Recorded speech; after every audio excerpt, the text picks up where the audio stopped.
Hello guys, स्वागत आहे तुमचं माझ्या चॅनलमध्ये. चला तर आज आलो आहे आपण एका नवीन रेसिपीकडे. तर बघूया काय आहे ती. बघा, मी कढाई घेतलेली आहे, त्यामध्ये तेल टाकलेलं आहे. तेल छान गरम होऊ द्यायचं, त्यामध्ये जिरे घालायचे आणि मी जे पेस्ट बनवलेलं आहे ते तुम्हाला सांगते. मिक्सरमध्ये मी एक कांदा घेतलेला आहे, अद्रक लसूण घेतलेला आहे आणि शेंगदाणे घेतलेले आहेत थोडे 2-3 चम्मच आणि कोथिंबीर घेतलेली आहे. तर याचा मी पेस्ट बनवलेला आहे, बघू शकता तुम्ही. जास्त काही घातलेलं नाही. कांदा, लसूण, अद्रक, कोथिंबीर आणि शेंगदाणे याचा पेस्ट केलेला आहे मी हे. तर बघू शकता तुम्ही, कोथिंबीर पण घातलेली आहे, मिक्सरमध्ये पिसलेली आहे. बघू शकता अशा पद्धतीने हा पेस्ट बनवलेला आहे. तर अशा पद्धतीने तुम्ही नक्की बनवून बघा, खूप छान, खूप टेस्टी भाजी बनते. तर हे बघा, मीठ पण घातलेलं आहे मी.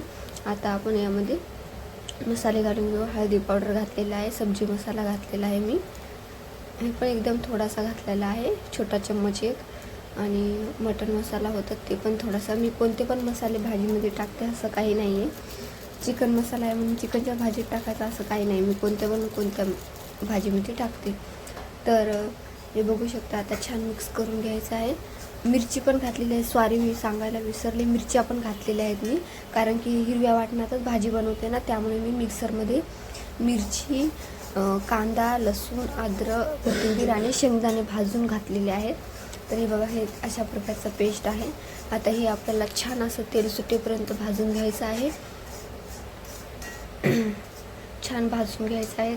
शेंगदाणे पण म्हणजे कच्चे राहता कामा नये, कारण की आपण ना यामध्ये सगळं कच्चाच मसाला टाकला होता. कांदा, अद्रक, लसूण, मिरची, कोथिंबीर आणि शेंगदाणे फक्त भाजून टाकलेले होते. तर अशा पद्धतीने बघा, हा पेस्ट आता छान असा मसाला आपला सुक्का झालेला आहे. बघू शकता तेल कसं सुटलेलं आहे आपल्या मसाल्याला. तर अशा पद्धतीने मसाल्याला छान तेल सुटू द्यायचं आहे. नंतर आपण हे बघा, मी शेंगा स्वच्छ आणि साफ धुवून घेतलेल्या आहेत आणि अशा प्रकारे यामध्ये टाकून दिल्या आहे. शिजवलेल्या नाहीत वगैरे काहीच नाही. मी बघू शकता शिजवलेल्या नाहीत. मी फक्त भाजीमध्ये म्हणजे असं डायरेक्टच शिजवते शेंगा. तेव्हा डायरेक्ट शिजवल्यानं खूप छान टेस्ट येते. आधी शिजवल्यानं तर त्याची चव पण जाते आणि त्याचं जे तत्व असतात निघून जातात, कारण की आपण अगोदरच शिजवतो ना त्या शेंगांना. तर ही शिजल्या तरी पण भाजीमध्ये त्याचा रस्सा राहतो, त्यामुळे. बघू शकता शेंगांना पण छान असा मसाला लागू द्यायचा आहे. थोडं 5-1 मिनटं मसाल्यामध्ये आपल्याला होऊ द्यायचे आहेत, मसाल्यामध्ये फ्राय. तर बघू शकता तुम्ही अशा पद्धतीने. तुम्ही यामध्ये ना गरम करून पण पाणी घालू शकता. बघू शकता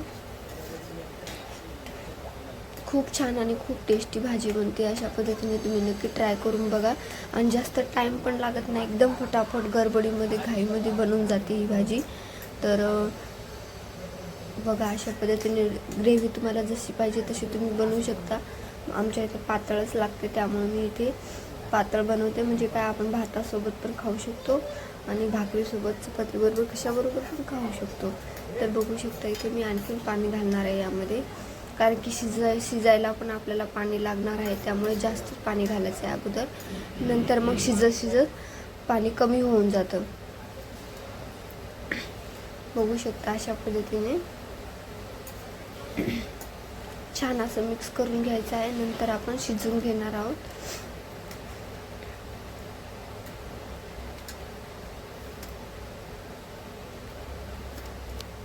बघू शकता किती छान आपली रस्सा जमलेला आहे. बघू शकता मी आणि पाणी घातलेलं आहे, तर कारण की आपण ना शिजवायला पण पाणी लागतं ना, त्यामुळे.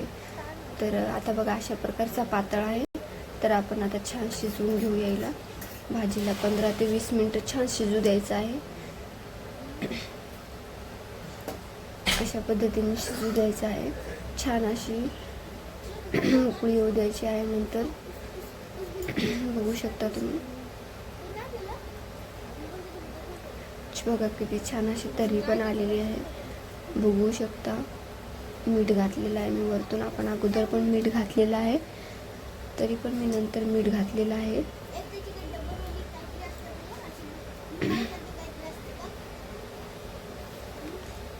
किती मस्त रस्सा जमलेला आहे, बघू शकता तुम्ही.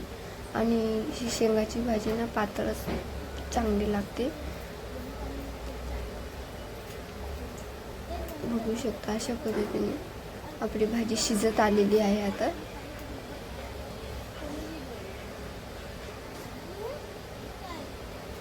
तर तुम्हाला माझी रेसिपीज कशा वाटतात नक्की ट्राय करा आणि माझ्या चॅनलला सबस्क्राईब करायला विसरू नका. आणि रेसिपी कशी वाटली नक्की कमेंट करून सांगा. तर बघू शकता आता आपली भाजी कशी झालेली आहे. बघा किती पाणी होतं आणि आता किती कमी झालेलं आहे. तर अशा पद्धतीने बघा कोथिंबीर पण घातलेली आहे. आता मी इथे गॅस बंद करणार आहे. बघू शकता तुम्ही किती मस्त अशी तरी आलेली आहे आणि खायला पण एक नंबर लागते. हिरव्या मसाल्याचंच वाटण केलेलं आहे मी. यामध्ये लाल मिरची पावडर अजिबात घातलेलं नाही आहे. खूप मस्त लागते. तुम्ही नक्की ट्राय करून बघा. बघू शकता तुम्ही किती मस्त आपली भाजी दिसत आहे आणि खायला पण खूप टेस्टी लागते. तर एकदम सोप्या पद्धतीने आणि सिंपल पद्धतीने बघू शकता गॅस बंद केलेला आहे. शेंगा पण आपल्या छान शिजलेल्या आहेत. आणि बघू शकता तुम्ही किती पाणी टाकलं होतं आणि मी किती राहिलेलं आहे बघू शकता. तुम्हाला रेसिपी कशी वाटली नक्की कमेंट करून सांगा आणि माझ्या चॅनलला सबस्क्राईब करा. तर अशा पद्धतीने माझ्या चॅनलला सबस्क्राईब करा तर माझे नवीन व्हिडिओ तुम्हाला बघण्यासाठी येतील.